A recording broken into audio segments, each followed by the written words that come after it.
Hey everyone, it is Dave. Welcome in. It's time to talk about module number 4. In this module, it's a lot more fun than some of the past modules have been.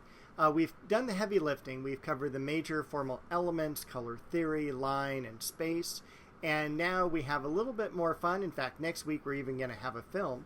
But this week we have a lecture on Vincent van Gogh, one of the most favorite and renowned artists that we have. We all know the person's name, but we generally don't know a whole lot of background about this figure.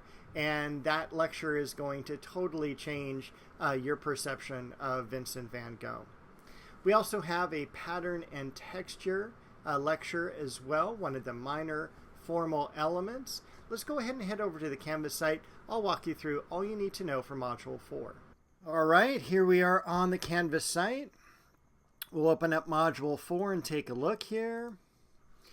Up top, we have our usual suspects, the video you're watching right now, our action plan for the week, and my office hours every Monday and Wednesday from 4:30 to 7 p.m. First lecture for the week is, I think, one of the best of the entire semester. It's on Vincent van Gogh, favorite of everyone, and this is a professional lecture that I did a few years ago, so I don't host it. So let me go ahead and open it here just to show you. The lecture I want you to watch is actually at the link here. I'm not able to embed that video. The person who owns it has that setting turned off. So I do have, just in case, if this ever does not work, I do have a pre-recorded one here, but not nearly as good as this link here. So make sure to use that. We have the study guide underneath that, and then the further exploration section. For this, I have a link to the letters of Vincent van Gogh, so you can actually see a scan of the letter that he actually wrote, his handwriting. There's a translation next to it, so you can actually read what he wrote, especially when he writes in his native language of Dutch. And then also a link to the Van Gogh Museum in Amsterdam. Make sure to use a Chrome browser for that, because it will automatically prompt if you want it set for English. For the videos, we have a little segment from the episode of Doctor Who called Vincent and the Doctor. It is historically inaccurate, but still a very good episode. We've got Starry, Starry Night by Don McLean, the same guy who gave you the American Pie song. This was also from the 1970s.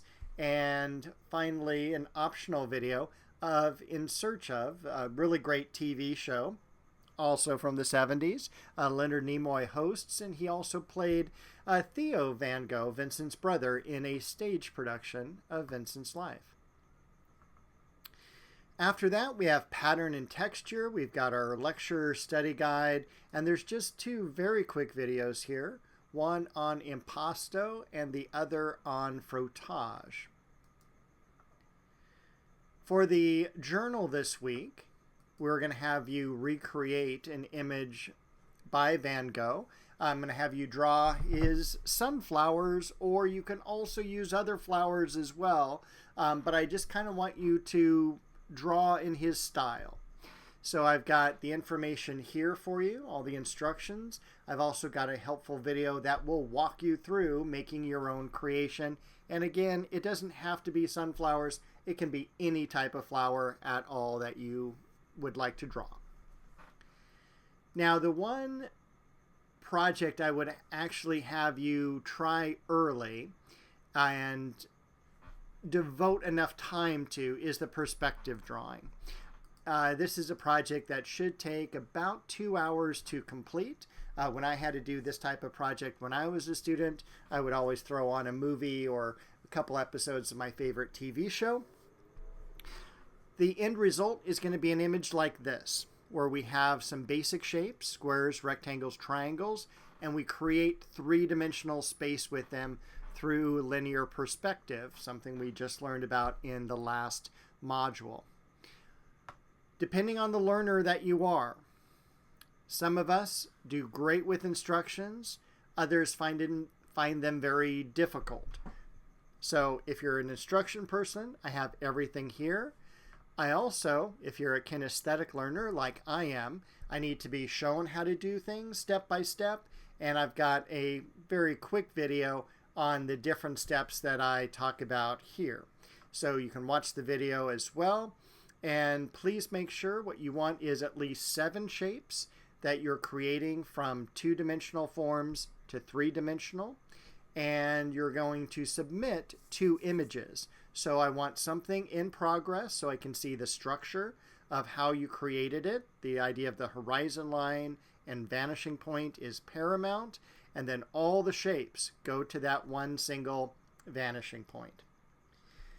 Make sure to spend time on this project because neatness does count.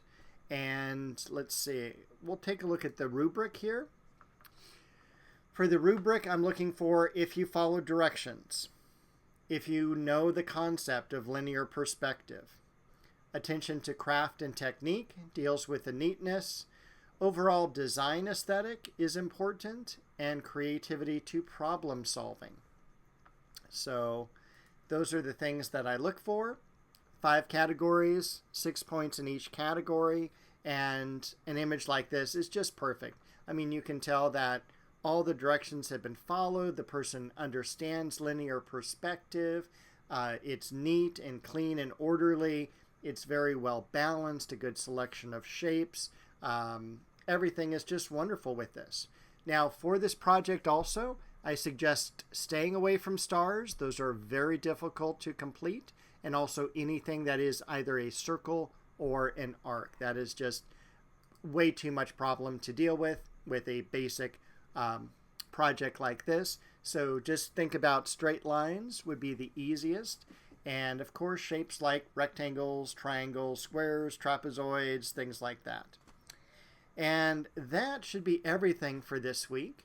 If you have questions, comments, concerns, anything like that, you need help, don't forget I've got my office hours Monday and Wednesday, and you can always reach me Monday through Friday via email. I will be back shortly to tell you about module number 5.